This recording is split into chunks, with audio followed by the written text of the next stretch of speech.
Bonsoir à tous. Finalement, c'était pas mon dernier vlog, puisque j'ai eu l'occasion aujourd'hui, à la demande d'un des abonnés, à savoir Drit Espanol Compagnie, de faire vite une explication sur mes moyens de prise de vue, comme vous pouvez le voir ici. On m'a demandé de décrire la manière dont j'ai fixé ma GoPro sur le casque.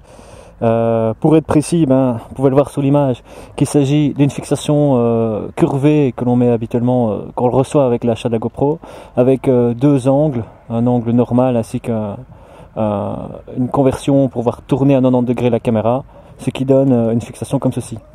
Il faut savoir qu'on a deux possibilités, soit on met la caméra sur l'avant du casque, bon à ce moment-là on risque d'être un peu trop bas au niveau de la prise de vue, bon certains aiment bien, moi j'aime bien. Il y en a qui le mettent au-dessus du casque, c'est plutôt pour le cross.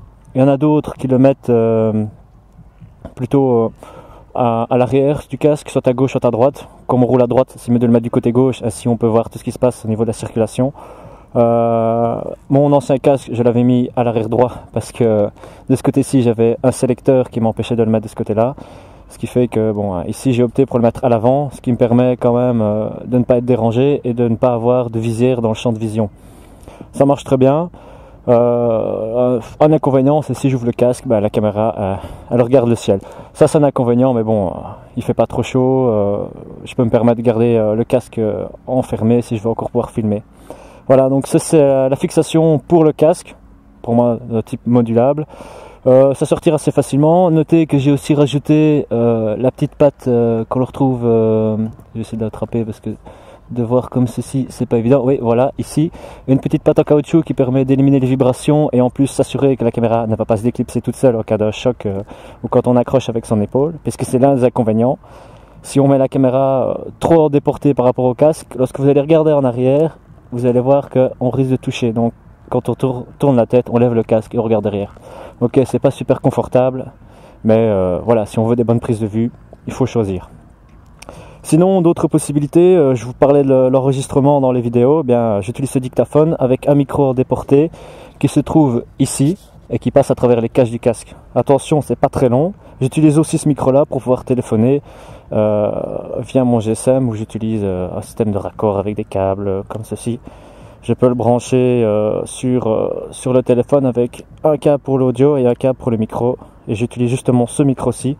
Attention à la longueur, c'est pas très long et sur ma Transalp ça va parce que je suis assez proche du guidon. Mais sur une bandit où on se remet bien droit, là, c'est un peu short au niveau des dimensions, quoi. Ce qui est intéressant à noter aussi, c'est qu'il y a une ouverture ici, c'est le boîtier squelette, et là-dessus je peux brancher un câble USB qui est branché sur un boîtier ici que j'expliquerai une autre fois, qui envoie donc du 5 volts sur deux ports USB, utile pour le GSM et pour la caméra. Voilà, je le coupe pour éviter que ça gaspille la batterie quand l'alternateur ne tourne pas. J'utilise également une ventouse, je n'ai pas encore eu l'utilité en tout cas sur la moto, mais je l'ai fixée ici pour vous donner un exemple. Je l'utilise principalement pour le moment en voiture, lorsque je ne prends pas la moto, ça permet d'avoir encore d'autres prises de vue. J'utilise également un harnais. C'est plutôt rare ces temps-ci, mais comme j'ai retiré ma bulle assez grande qui protège bien du vent mais qui gâche un peu les vidéos, ça pourrait être à nouveau utilisable. Et enfin j'utilise aussi une autre fixation mais que je n'ai pas mis ici. C'est une qui vient se fixer derrière le phare, donc sous le top case, et qui permet d'avoir une vue avec rien dans le champ de vue qui pourrait déranger. Ça permet d'avoir des prises de vue assez utiles, notamment lorsqu'on fait du filtering et qu'on veut voir des petits malins qui sont derrière nous. Une autre possibilité, c'est de le mettre sur les crash bars, à ce niveau-ci avec une fixation normalement prévue pour vélo. Ça permet d'avoir une vue sur le train avant, et c'est assez esthétique. Bon, ça n'est pas utilisable comme vue principale, hein. Ça reste la vue du casque qui est la plus intéressante. Voilà, je ne vais pas m'attarder sur les fixations qui sont propres au téléphone, puisque ça a chacune son utilité. Ça, je ferai une autre vidéo pour l'expliquer. Voilà, donc n'hésitez pas à poser vos commentaires, à vous abonner. Et si vous avez d'autres questions, surtout n'hésitez pas. Parfois les vidéos peuvent être très vite réalisées. Comme ici, à la demande d'un abonné, c'était Drit Espanol Compagnie. Donc n'hésitez pas, faites comme lui, posez vos questions. Et si j'ai la possibilité de le faire au plus vite, je le ferai. Et c'est toujours avec plaisir que je sors la moto, donc n'hésitez pas. Allez, bonne journée à tous et bonne route.